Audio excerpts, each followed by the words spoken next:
感觉有威力，其实没杀伤力。近战的战力来自影响力。大家好我是迪塞哥威力125呢，这个所谓油电车呢，还是电油车呢，还是电推车呢，还是油推车呢？不管是电压油压指压都一样反正这台呢就是复合动力Hybrid 这台车呢，最近呢在网络上呢广受推崇大家一致看好但是呢，其实呢，在看好的背后呢，大家也在看一件事情到底呢，它9月正式出货呢，它9月的销售量会如何呢？会一鸣惊人呢，还是大家说没错，这个就是 PGO PGO 的特色就是什么？大家网络上说的请了工程师但是忘记花钱买造型师有了工程师的设计，没有设计师的外形比赛哥觉得呢，有时候呢，你设计一台车要做出来有相当的成本跟相当的时间既然你已经投入那么多时间，投入那么多成本，当然是需要这台车能够卖得出去，卖得好，然后被大家接受，然后得到的话题是正面性的。所以说呢，你今天呢，你推出这个威力125，对不对？ISAVR ISAVR 到底是要哪念呢？恁连你家己的官方广告嘛拢无咧念这个 ISAVR 到底是要？你莫甲阮教一下，你我英语吧，你莫甲阮教一下，对不对？你自己的广告都是镜面的，静悄悄，一句话都无讲你自己的官方广告都不讲话，放点点都用镜面的到底怎么念你也不教我们介绍你的媒体呢，嘛唔知咩啦念都讲威力125你这个英文名称真的要是给大家解释到底要怎么念然后呢，你呢外表呢，我是觉得说，车子做出来就是想要卖出去如果做出来要卖得不好的话或者说你对这个外形根本自己也没信心，然后要模仿的让大家觉得说好像不置可否这样子你是不是你不是有一台卖得不错的这部补吗？你既然是125的话，你更准不要把这部补的外形拿来继续用把这个你所谓的每公升可以跑65公里，然后又是油电，然后又是双火星塞的引擎，就放进去这部补就好了，就推出一个这部补省油版或是这部补超级经济版或是这部补双火星塞版你就好对不对？你把这部补的本身开发的架构省下来了，只要把引擎更新就好卖的价格又可以省一点比这部补更加小你是不是这台车成功的几率就已经赢一半了，对不对？人讲赢得米子也赢得面子，双火星塞，然后又超级省油，然后你又号称是全国第一台油电车其实呢，比赛哥对电车呢是完全不接受我这里可以直接讲我的有生之年我一定加得到汽油我加得到汽油的情况之下，我为什么要去买油车我为什么要去买电车呢？汽油不会买不到我就买油车就好了，对不对？甚至过渡时期我买油电车，对不对？有油又有电甚至说现在流行的电推车那就好对不对？我为什么要买纯电车呢？就是知道说这个东西是可预见的嘛，省油呢看不见但是外形呢能看见动力呢看得见外形更重要。就像老爸呢，小时候要把自己心爱的车呢留给儿子，可是儿子不能接受，因为这就是你骑过你骑过就是古早人在骑我就是要买新的不管这台车呢是好是坏我就是要买新的所以说呢，模仿呢不一定能成功创新呢才能够带起话题近在的外形呢，就是要给人家一个很利落的感觉就是什么这条线条出现的要有意义不是出现的很匪夷所思然后呢，这个弯角、这个突出点，甚至说这个折线都是要有一体成型的那种流动感、速度感不要觉得说忽然间这边会缩线忽然间这边要弯折大家觉得该垂下来的它要翘起来大家觉得说你应该上扬的呢，它要跟你缩回去所以说呢，造型呢就是近战它的怎么讲，它的底蕴另外呢，近战的特色就是什么？它不会模仿所谓呢，没有一个近战是一样的就像人家说的，没有一台哈雷是一样的就是说它就是纯手工去打造它的每一台哈雷它都有不同的声韵哦，当然了，你买回来再改造之后，当然就跟不能一样哦，所以说呢，就是说它让你有独特性所以说呢，你骑进站出去，大家就说一眼认出说，这就是进站哦，它怪呢也会怪的有特色人讲生愈歹大家愈介意这个车子跟小孩不一样小孩生出歹可能会让人家更排挤所以说呢，大家呢就会想办法把小 baby 打扮的有特色一样就跟车子一样车子你是要有特色嘛，对不对？不要出去呢，就让人家觉得你这是做先上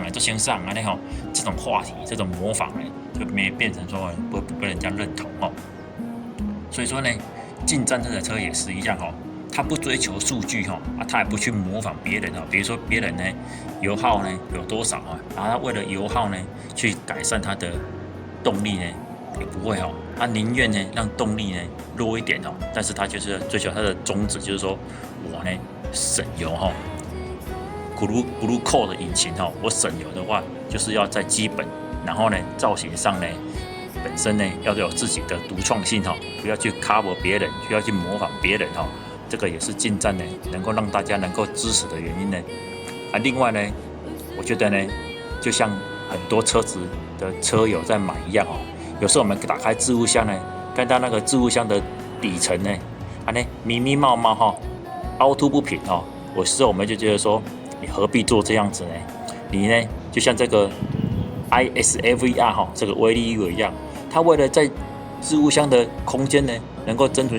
取到37公升呢，然后把底座呢做得这样凹凸不平也是乱学的学某些车厂就是为了争取置物箱的数据把置物箱做得好像很贴近那个引擎底部也上给争取100cc 200cc 也好反正就要凑足这个公升数但是呢，我们有在使用上就知道，你如果置物箱的底部没有平整化，没有你这样子凹凸不平的话，没有放直的不行放横的不行不管你是坑米坑饮料你给坑化买你买麦当劳放在里面有没有回来有没有一定是变成米干对不对？一定是变成米哥买因为整个做恰恰的你把它平整化之后有没有，是不是也可以让置物箱呢比较不会那么靠近引擎底部这样子是不是里面也不会那么热你没有平整化，你做的那么服贴引擎的造型有没有？里面一定是小腾腾一定是非常的热到时候你放一些东西有没有？又容易因为高温而坏掉因为高温而受损而且呢，你搞得这样子凹凸不平密密麻麻有没有？我们还要垫毛巾塞卫生纸甚至放一些东西呢来让它平整化这样子你给我们那个数据不是就自己又会扣？你给我37公升凹凸不平我要靠东西提升高度把它填平37米就回来变成32、33那就是没有意义了嘛。你不如把它提升高度，然后让底部平整化，然后一来呢我也好放东西，然后呢我放什么东西我也可以考虑到说在里面不会滚来滚去，不会坏掉，然后也可以造成你的引擎的散热呢也比较好，对不对？然后呢我呢本身置物箱不会那么热这样不是更好吗？对不对？所以何必追求那个数据呢所以说呢你看进站的车有没有，它的本身它就要求就是说我就是底部置物箱呢我就是要平整化，我不为了追求数据呢搞一些奇奇怪怪的造型呢好像呢地无三里平本身要有自己的坚持性很多车呢它都要求说它脚踏的空间呢要符合市场的期待所以呢它会把那个脚踏的空间呢越做越大然后那脚踏的空间呢越低越好或者说它脚踏的空间呢做的下面低，然后中间呢又椅垫要凸出来，然后上面呢又有那个前置物箱又凸出来，所以变成说你这个脚踏的空间呢会变成说很奇怪放感觉很大其实东西塞下去都会塞住不然就是硬塞下去之后有没有结果置物箱呢打不开，打开又夹住了所以说呢进站的车呢它为了呢追求它的操控性有没有，它不会刻意呢去把那个脚踏的空间加大或是拉大轴距，大家有在跑山的都知道了，短轴距的车呢一定是会比较好骑